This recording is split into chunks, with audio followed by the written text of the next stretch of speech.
વર્ષના પેલા લગ્ન કરવા જો ને એમાં મને કામે સોટાડી દીધો ને પછી તો ખાઈ ખાઈ સોતડા પાડી દીધા. अपने घर जाना है। જય દ્વારકાધીશ અને જય શ્રી રામ. 213 દી સાગાની સાથે આજે તો મફત નું ખાવા જવાનું લગ્ન માં. લેકિન પહેલે તો ગાડી में तेल डलवाना पड़ेगा. પણ મારા કિસ્મત તો જો હું તો પેટ્રોલ પુરાવા આવ્યો ને પેટ્રોલ પંપ વાળા પેટ્રોલ પંપ ખરાબ થઈ ગયો. પાવડિયા હા ભોજી એટલે હલવાયા જાન માન ગાન ગુણ સાગર જય કપિલ તીવ લોક હો જાગર મજા આયા. અને પછી તો પેટ્રોલ પુરાવીને ગાડીને કરી 400 ની સ્પીડે શૂટ પણ કાતો ડાયવર્ઝન આવી ગયું. ये दुख का खत्म नहीं होता बे.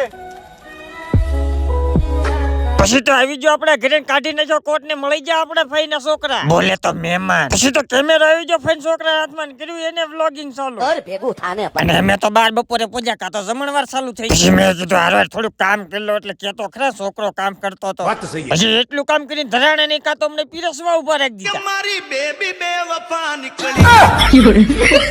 હવે આટલું બધું કામ કરે મેં કીધું પેટ ભરીને ખાઈ લેવી. જમી કરીને ટાઈમ તો હવે ઘરે ખસકાવા મારો ફોન નથી દેખાડતો આમ રેલગાડી આવી અને તો જે ફાટક ને દાંડી આદર છે ને કાતો હું ગેર જ લાગે છે દામનગર માં રોજડો આટો મારવા આવ્યો. ખરેખર કળજી બોલો હવે લગન નું હેતક ને દાબી લીધો હવે ટાઈમ તો જીસીબી ધોવાનો પણ અમને બે માંથી એક જ નથી આવડતું તોય સડી ગયા જીસીબી લેવા. કરો ને આ બાજુ કોણ લે થઈ ગયું હું જ્યાં કદર કરી લો હાલો જવા દે જવા દે આમ તારો ડો એટલી બધી હું કામ અદર કરી ત્યાં કદર ઉલ્લી જાય પાવડી જોજો અમે નો ભરે દે ટીસી આરે છડો જિંદગી પહેલી કઈ જીસીબી આટલું છે જીસીબી તો ડ્રાઈવર થઈ જાવ ને ધીમે ધીમે. भाई साहब कुछ ज्यादा नहीं हो गया પણ કાંઈ વાંધો નહીં મેં કીધું જીસીબી આપ્યું ને ગારો ઉખાડાય અને ફાઇનલી હાજે પાછા પહોંચી જા મફત નું ખાવા. તો ફાઇનલી મિત્રો આજનો દિવસ પણ થઈ જશે પૂરો. ફરી પાછા મળીશું એક નવી મોજ મસ્તી સાથે. લાઈક કરો શેર કરો અને આપણા પેજને ફોલો કરો.